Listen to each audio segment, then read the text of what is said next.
Halo, assalamualaikum. Selamat siang di Pertamina Banyu Sangit ya. Kembali lagi. Kali ini kita akan berbagi tips buat khususnya pengusaha air masak yang masih pemula ya. Nah, dalam kesempatan kali ini kita akan membahas mengenai resiko-resiko yang akan kita terima atau kita dapat setelah kita berusaha usaha air masak ini. Kira-kira ada apa saja resikonya? Ikuti terus video kita dan jangan sampai di skip atau dilewatkan ya, biar kita sukses menjadi pebisnis air masak. Oke. Oke. Jadi yang pertama, resiko yang akan kita terima atau yang kita dapat dari usaha air masak, tentu yang pertama yaitu karena kita berjual pakai air galon ya, dan kita membeli air galon itu yang masih galon baru, otomatis resiko yang pertama, galon kita akan ditukar atau tertukar dengan galon para pelanggan. Nah, kira-kira rata-rata dari pengalaman yang kita terima, galon yang kita punya yang baru itu pasti akan tertukar dengan yang sudah jelek atau kurang terawat gitu. Akan tetapi demi kelancaran usaha kita sebagai pemula ya, kita tetap tidak apa-apa, jangan permasalahkan masalah itu. Oke, yang penting bagaimana, yang penting galon yang ditukar itu masih layak, masih bisa dipakai, kita pakai. Suatu saat kan akan kita tukar kembali dengan orang tersebut.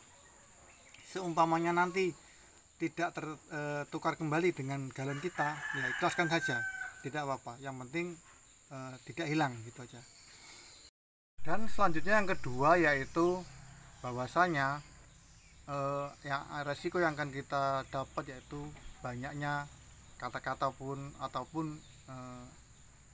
perasaan negatif thinking ya dari para mungkin yang tidak senang dengan kita ya, contohnya itu misalnya banyak yang mengatakan bahwasanya air yang kita masak, yang kita perjualbelikan itu rasanya tidak enak ataupun memang benar-benar sangit ya, ataupun berbau-bau plastik, ataupun ada juga nih yang masih bilang bahwa air yang kita perjualbelikan yaitu masih air mentah kan gitu. Itu yang paling menyakitkan buat kita tentunya pengusaha air masak. Padahal pada dasarnya kita tidak seperti itu kan begitu. Tapi tetap semangat karena itu tetap tidak terbukti mati.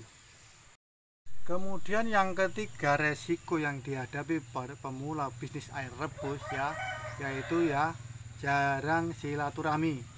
Baik silaturahmi dengan teman, dengan tetangga ataupun dengan keluarga lainnya. Karena mengapa? Karena banyak sekali kesibukan yang kita jalankan.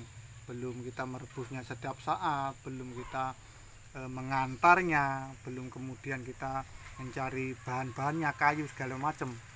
Itu tetapi ya memang itu resiko. Lain kecuali dengan yang sudah besar, yang sudah punya karyawan, tentu bisa untuk silaturahmi setiap saat kan gitu. Dan kemudian yang terakhir, yang nomor 4, resiko yang dihadapi oleh pengusaha air masak ya, yaitu tentu kurang waktu istirahat. Ini sama halnya dengan poin ketiga tadi, yaitu jarang silaturahmi. Kalau saat ini yaitu kurang istirahat ya, maklum lah, karena yang kita kerjakan yaitu dengan waktu, apalagi peralatan kita masih terbatas, jadi ya kita masih banyak secara manual memakan waktu. Akan tetapi tidak apa-apa, bahkan kadang-kadang ya kita sambil merebus itu kita ketiduran, itu sudah hal yang wajar. Kalau malam itu mungkin sampai jam 11, jam 12 malam kita baru istirahat, besok pagi kita mulai lagi, tapi oke lah, yang penting usaha kita bisa berjalan dengan lancar. Oke, jadi ada 4 poin tadi yang resiko yang kita hadapi. Yang pertama yaitu galon kita tertukar, yang kedua yaitu banyak yang negatif thinking, yang ketiga yaitu jarang silaturahmi, dan yang terakhir yaitu kurang waktu istirahat. Akan tetapi itu adalah poin terpenting kita. Yang penting semangat bagi para pemula yang ingin sukses ya, semoga kedepannya bisa lebih baik tanpa resiko. Kita tidak tahu bahwa yang kita kerjakan adalah sesuatu yang baik untuk keluarga kita terutama, dan untuk orang lain mungkin yang diharapkan. Itu jangan pernah bosan nonton kita keseharian kita di peta minum air Banyu Sangit ini. Semoga menginspirasi buat saudara-saudara semua.